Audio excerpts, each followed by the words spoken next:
Alhamdulillah pagi ini kita telah pun mengundang dua orang tetamu undangan kita, pastinya akan berbicara dengan lebih lanjut lagi mengenai dengan perkara ini. Jadi kita perkenalkan Isa, tetamu undangan kita di sebelah sisi kiri saya. Jadi saya perkenalkan iaitu Yang Mulia Cikgu Nurul Hidayatul Syakirah binti Abu Bakar, iaitu pensyarah IT, dan bersama dengan kita iaitu Yang Mulia Cikgu Muhammad Ajizul Amin bin Haji Awang Jaya, iaitu pengurus kanan pembangunan profesional, konselor dan juga pensyarah. Ya, Assalamualaikum. Waalaikumsalam warahmatullahi. Alhamdulillah, apa khabar? Baik, alhamdulillah. Ya, kita ucapkan selamat datang kepada kedua tetamu kita.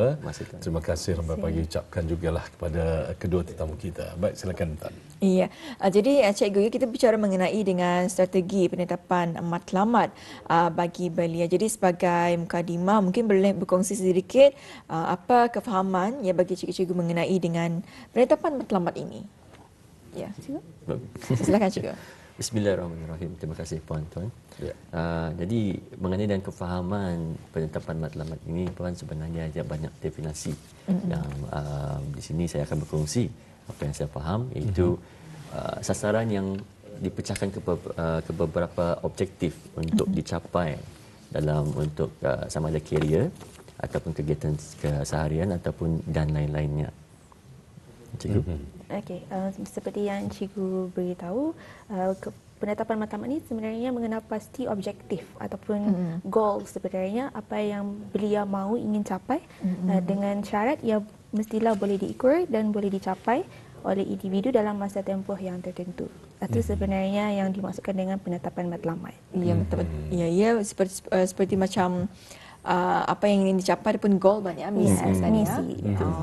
Dan juga kita ingin mengetahui, mungkin dapat dijelaskan, mungkin kedua tetamu kita dapat memberi pencerahan. Jadi sejauh mana ataupun mengapa pentingnya bagi belia kita mempunyai matlamat ini? Mungkin Cikgu Tuan Muhammad Ajizul dapat menjelaskan. Silakan. Boleh, Tuan. Bismillah. Jadi mengapa ini penting bagi mempunyai matlamat? Yang pertama ialah melahirkan visi atau sebab ataupun tujuan, iaitu di mana mengikut kehendak ataupun kemahuan yang di dalam bahasa Inggerisnya sense of purpose. Yang kedua ialah membantu seseorang lebih tekun dan gigih dalam mencapai sesuatu, ingin mencapai sesuatu. Yang ketiga, meningkatkan ataupun melatih diri daripada lekak dan meningkatkan ataupun melatih diri daripada sifat lekak dan menuju kepada peka. Yang akhir sekali ialah membantu merealisasikan apa yang dalam rancangan kita ni kepada ke realiti. Itu Tuan. Jadi matlamat ini pastinya ia dapat memberikan kita ni lebih fokus dalam kita ni mencapai sesuatu misi ataupun goal dan seterusnya. Mungkin ada ingin menambah, Cikgu? Selain daripada itu juga, dengan mempunyai matlamat boleh memupuk motivasi diri dan harga diri pada seorang belia. Jadinya mereka lebih bersemangat untuk mencapai ataupun membuat goal setting mereka sendiri. Selain daripada itu juga, dengan adanya mempunyai matlamat ini dapat menetapkan dan berusaha untuk mengembangkan sendiri kemahiran kepribadian seseorang belia, terserah sama ada dari segi disiplin sendiri ataupun dari segi perancangan kehidupan sebab itu kepentingannya mempunyai matlamat. Ya, jadi dalam kehidupan kita juga perlunya ada matlamat kerana kalau kehidupan kita ni ada matlamat, kita ni tidak akan ada hala tuju kita ni. Betul. Jadi itu pentingnya adanya belia mempunyai matlamat. Dan seterusnya ni Cikgu cara-cara bagi pendapat Cikgu sendirilah untuk belia ni menetapkan matlamat mereka. Macam mana? Cara-caranya tu Puan, salah satunya ada 4 bagi saya. Ada 4 ya? Yang akan saya jelaskan pada pagi ini. Yang pertama, matlamat yang jelas. Itu clear vision ataupun orangnya apa akan di objektif. Maksimum kepada 3 dalam 1 tahun, jangan lebih daripada 3 sebab kita tahu ada jangka yang perkara-perkara yang tidak dijangka akan terjadi dalam 1 tahun. Seperti contoh yang saya berikan, yang pertama ialah menyimpan wang dan kesihatan. Yang kedua ialah mengenai dengan boleh diukur. Boleh diukur berapa jangka berapa penyimpanan wang yang akan disimpan. Itu sebagai contohnya dalam 1 tahun. Yang ketiga, boleh dicapai ataupun tidak dalam 1 tahun. Contohnya saya berikan Januari RM10, Februari RM20, RM30 bagi Mac dan seterusnya sampai bulan 12. Ya. Hujung tahun akan dapat mencapai 780. Walaupun 780 bagi seseorang itu ada yang dah banyak, tapi pencapaian diri, matlamat diri, mengikut daya kemampuan diri. Dan ketiga empatnya akhir sekali ialah disiplin diri. Bagaimana ia boleh menjadi satu kepada kebiasaan, menjadi kepada tabiat keseharian dan seterusnya akan menjadi sebati dengan diri dalam melatih diri untuk menyimpan wang ataupun menjaga kesihatan dan sebagainya. Itulah kita puan. Ya, mungkin berbeza pula pandangan ataupun pendapat daripada pensyarah kita, pensyarah IT ya, mengenai dengan inilah iaitu matlamat menetapkan matlamat ini. Mungkin ada pandangan daripada puan sendiri macam mana tu? Okey. Sebenarnya untuk menetapkan matlamat ini salah satunya perlulah ia spesifik, kata orang spesifik, indah tidak luas meluas. Contohnya mungkin seorang belia itu dia punya matlamat untuk meningkatkan kecergasan diri contohnya. So kalau meningkatkan kecergasan diri itu macam ya umum masih. So perlulah seorang belia itu membuat spesifik, contohnya lari 5K dalam masa 30 minit supaya seorang belia ni dorang dapat lebih fokus dengan apa yang dorang ingin capai. Sebab itu perlunya spesifik goal. Kemudian pecahkan matlamat itu kepada langkah yang lebih kecil supaya senang untuk belia ini kontrol ataupun mengawal mungkin. Yes, mengawal ia punya kemajuan, punya progres dan sebagainya. Selebih itu juga perlulah seorang belia ini membuat rancangan tindakan ataupun kenal pasti tindakan khusus yang perlu diambil untuk mencapai matlamat yang mereka ingin capai. Seperti contohnya membuat jadual bila matlamat ini perlu dicapai dan sebagainya. Ya, jadi itulah pendapat daripada cikgu sendiri ya mengenai dengan penetapan matlamat ini. Jadi yang dapat saya simpulkan adalah di mana penetapan matlamat ini ada dua tu, untuk long term dan juga short term juga ya. Itu memegang peranan penting. Itu perlunya ada spesifik lah dari segi apa yang ingin kita capai dan yang penting adalah untuk yang merancang dengan khusus lah ya. Dan seterusnya ni ya. Silakan. Okey. Jadi mengenai dengan penetapan matlamat ini, kita percaya sahaja pasti ada cabaran-cabaran ya yang perlu dilalui ataupun rintangan. Jadi mungkin boleh dikongsikan kepada penonton kita apa sahaja cabaran atau rintangan yang belia mungkin akan lalui. Kalau puan dulu. Okey, boleh. Mungkin cabaran atau rintangan yang belia akan lalui salah satunya adalah kurang hala tuju atau tumpuan bagi seorang belia. Mungkin disebab ada gangguan-gangguan lain, contohnya mungkin sebab ada punya komitmen lain yang menyebabkan mereka kurang hala tujuan atau tumpuan untuk mencapai matlamat yang mereka ingin capai. Betul. Selain daripada itu juga ketakutan terhadap kegagalan. So seperti kita lihat masa ini kebanyakan belia takut untuk mencuba sesuatu, takut untuk mengambil risiko sebab mereka takut dengan kegagalan tersebut. Sedangkan sebenarnya kita ni mesti mencuba untuk mencapai ataupun mencuba untuk menyampaikan matlamat walaupun ada risiko yang perlu diambil. Kalau tidak, dan mereka tidak akan dapat belajar lah dengan dari kesalahan mereka. Yes, betul. Kemudian mungkin kekurangan motivasi juga boleh menjadikan satu cabaran untuk para belia menyampaikan matlamat. Mungkin mereka tidak tahu kepada siapa untuk bertanya, mungkin mereka tidak tahu kepada siapa perlu di approach ataupun ditanya apakah langkah seterusnya yang perlu mereka ambil. Sebab itu juga merupakan satu cabaran bagi belia untuk menetapkan matlamat. Ya. Kadang-kadang tadi terfikir juga, kadang-kadang cabaran ataupun rintangan macam ini kan kadang-kadang tanpa kita sedari, kadang-kadang ada yang sebahagiannya mungkin daripada faktor keluarga. Ya, betul. Bagaimana mereka membesar ya. Betul. Jadi motivasi mungkin kurang daripada bantuan, daripada support daripada keluarga tersebut ya.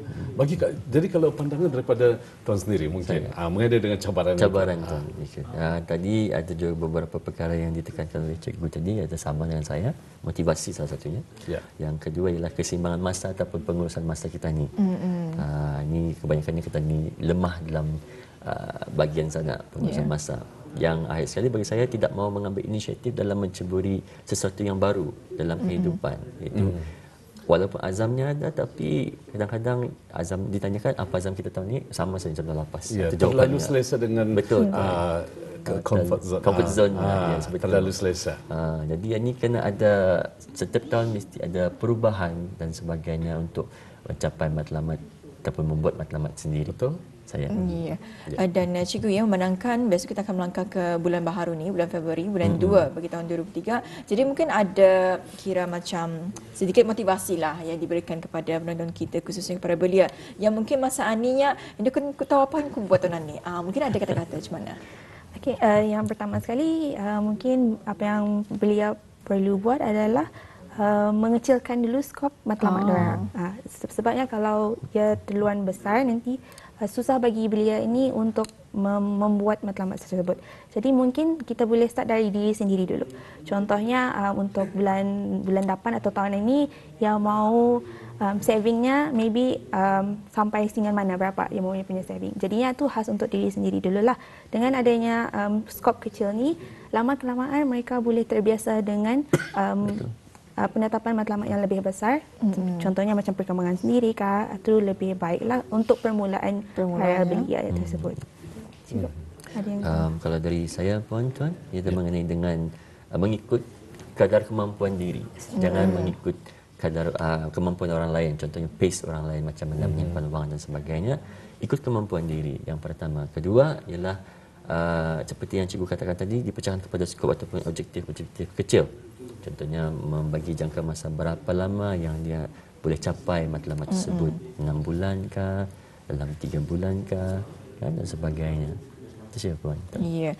Jadi kalau dapat kita ni simpulkan di mana penetapan matlamat ini merupakan salah satu strategi psikologi yang berkesannya untuk meningkatkan prestasi kita ni, dan penetapan matlamat ini terdapat 3 tahap, iaitu matlamat jangka panjang, matlamat jangka sederhana dan juga matlamat jangka pendek. Jadi tertakluk pada kita ni Isya untuk kita ni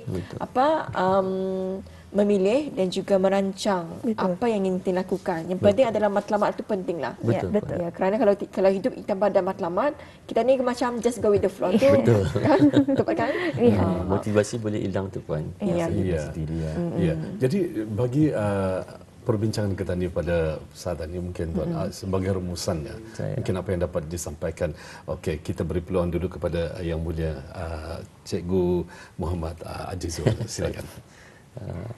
Apa dia tu soalan kita tadi sebenarnya? Disimpulkan. Simpulkan secara kesimpulan. Di sini kita kesimpulannya ialah mengenai dengan penetapan matlamat ini kena faham daripada apa yang jelasnya ingin dicapai dalam satu tahun tersebut. Dan di sini dibahagikan kepada beberapa objektif untuk disampaikan supaya memberikan kemudahan mengikut daya dan kadar kemampuan masing-masing setiap individu, especially kepada belia. Di sini juga yang kedua ialah jika ada beberapa perkara yang akan terjadi, mungkin sepatutnya tidak menyerah, menyerah dan diteruskan apa yang ingin dicapai. Kerana kegagalan itu puan-tuan memanglah ada, tapi belajar dari silapnya mungkin akan memperbaiki dan sebagainya. Jadi cikgu sendiri? Okey, seperti yang Cikgu Muhammad beritahu, penetapan ini adalah sangat penting bagi seseorang, sama ada belia ataupun seorang yang dewasa seperti saya sendiri, untuk dapat menimbulkan hala tuju bagi kehidupan kita sendiri. Mungkin sepertinya para belia yang masa ini selepas contohnya lepas O-level, diorang mau pergi ke mana macam tu. So kan cabangannya tu lebih besar dan lebih banyak. Jadinya para belia perlu tahu apa yang mereka ingin capai selepas habis daripada O-level contohnya. Jadinya mungkin dalam ingin mencapai matlamat tersebut banyak hardship kata orang untuk mencapai matlamat tersebut, tapi para belia haruslah kuat dan bersemangat untuk mencapai matlamat tersebut. Kemudian kalau sekiranya ada berlaku kegagalan kah ataupun sekiranya akan mencapai matlamat tapi setengah jalan itu ia tidak tercapai, belia seharusnya jangan give up, jangan mengalah, kemudian renung balik apa yang salah ataupun apa yang silap dari segi kita ni menetapkan matlamat tersebut. InsyaAllah kalau sekiranya mungkin kalau belia tersebut tidak biasa dengan matlamat besar, kita boleh pergi dengan skop kecil, matlamat kecil dulu, dan lama-lamaan mereka sendiri akan terbiasa dengan membuat matlamat dalam kehidupan mereka sendiri. Ya. Memang betul Puan ya. Jika kita fikirkan kadang-kadang orang sering terlepas pandang ya, Ya, dengan hala tuju masing-masing. Kadang-kadang ada, bukan lagi kadang-kadang, tapi sering tadi dengar mengikut daripada apa pandangan daripada teman-teman mereka yang sebaya dengan usia mereka. Betul.